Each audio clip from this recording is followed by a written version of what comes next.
and I agreed to sign and signed, and way and behold, a week later I was picked on the Great Britain tour, and I missed out on the Great Britain tour, which was the last team to win the Ashes.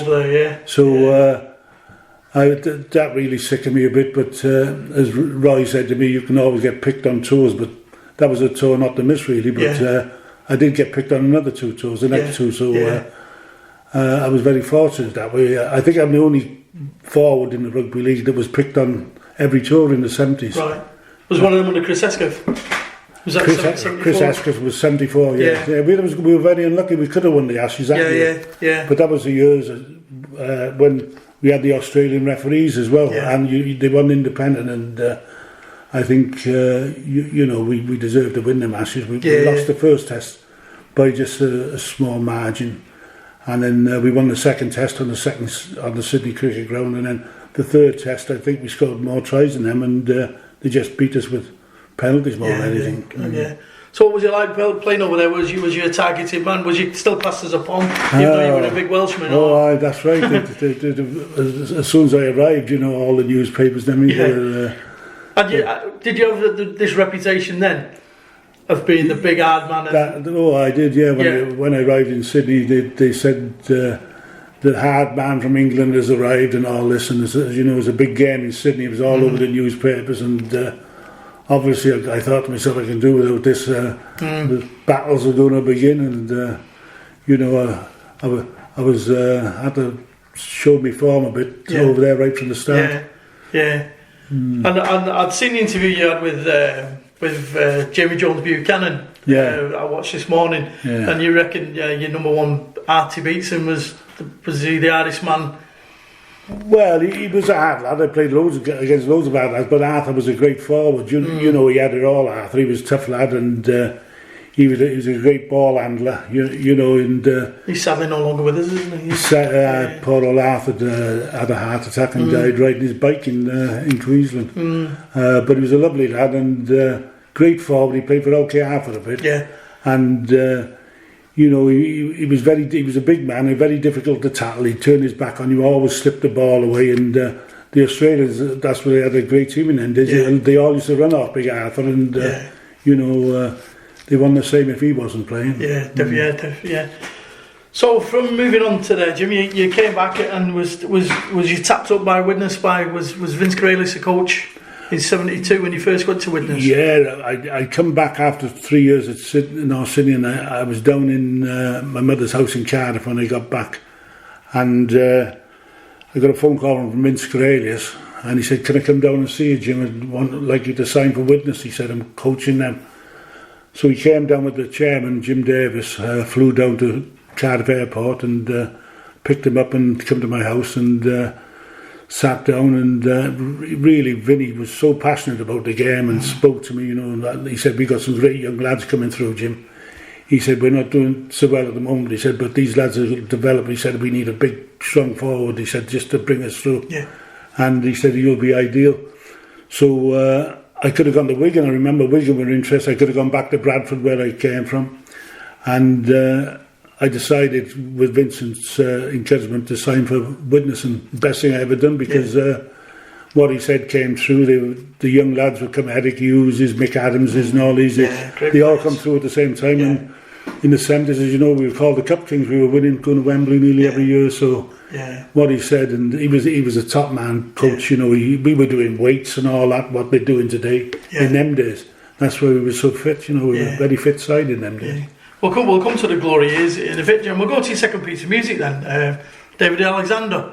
That's right. Working man. That's right. Well, I'm from the Rhondda Valley, and my mother's father was a miner. He died in the mine. Right. And it's something that I attach to, when he sings it. He's a lovely singer, David. Another one, no longer with us. He died quite young as well. That's right, he did. Yeah. So we'll go to Working Man and David Alexander.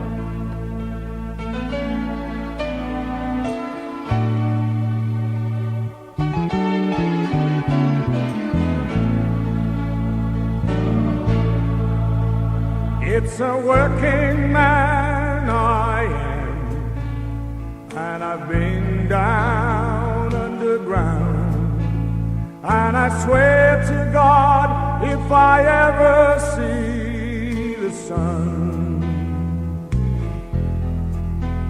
Or for any length of time, I can hold it in my mind.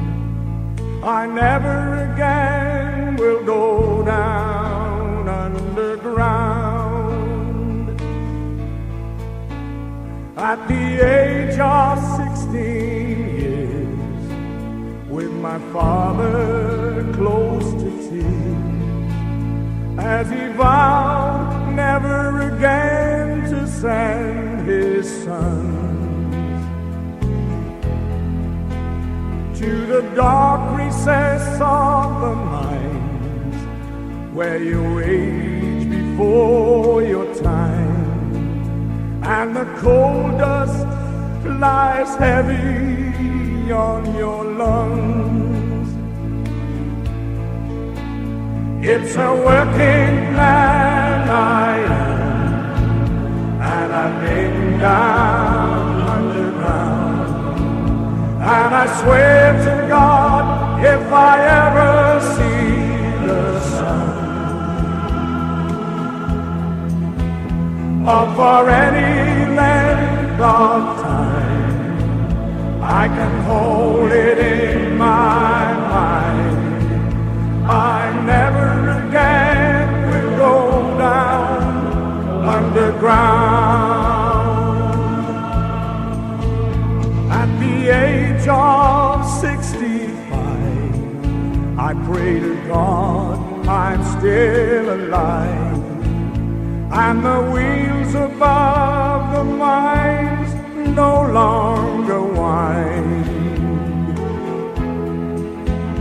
And they finally close the hole where for years we clawed for coal, and never again will we go down underground.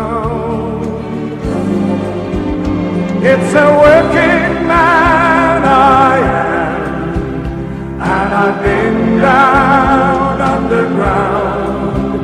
And I swear to God, if I ever see the sun,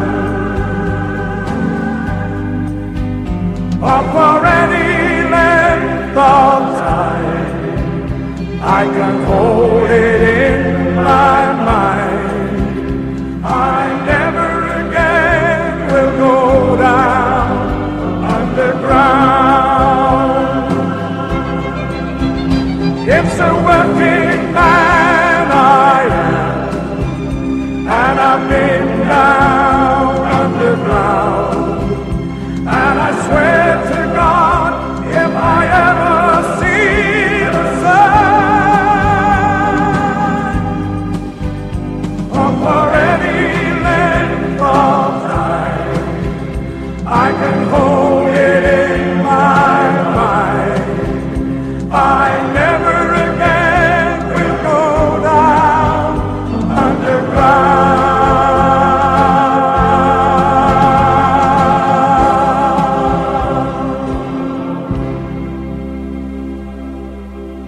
That was the sounds of David Alexander, and I'm a working man I am. Right, Jimmy, in 1976 you had a quick sabbatical and went time for Workington Town. That's right. What, did you fall out at Widnes when they was just getting, No, what it was, I was happy at Widnes, but it started after the Greengrass incident down at Swansea. That every time I seemed to get in a bit of a skirmish, I was getting sent off. So right. I thought, I want to get out of the way and go in the, in the other division. Really. Yeah. Who was up there then? Was Paul Cheltenham up there then? I think Paul was there. Yeah, Paul was there, and it was Tom Mitchell who was the chairman. Oh yeah, Tom. That's right. He was the one that he was a good friend of Vincent's, because he was Vinty's tour manager when they won the Ashes in '64, I think. Anyhow, I decided to go up to work with him, but I didn't have to travel. He allowed me to train with Vinty, at Vinty's house in Widnes. He had a gym and everything, and I was fit as a fiddle there. So I just travel up for games, and just playing there. And Tom Mitchell said, come up for a year, Jim. Help us get promotion into the first division, and I'll let you go back to Widnes if it's just a year thing, you know. And as a matter of fact, Brian Snape tried to sign me because he found out I was going up there, but I'd already agreed to go to Workington. We got promotion, and it was a good year, and then he let me come back to Widnes. So I just went went back to Widnes in '77, and that's when it really took off, didn't it? Yeah, they were playing well then. We'd won the cup in '75 when we beat Warrington. Warrington, yeah. '77, I think, was a bit. We played Leeds, and we were red hot favourites. I remember we played Leeds at Headingley, the same two teams about a month before, and we beat them by 30 points. And then we got them at Wembley in the final, and we were red hot favourites. And one of them days they beat us. It was about 14-12 or something. Yeah, Phil Cookson and Roy Dickinson. That's right. David Ward at that time. That's right. They played well, to be fair, Leeds that day. But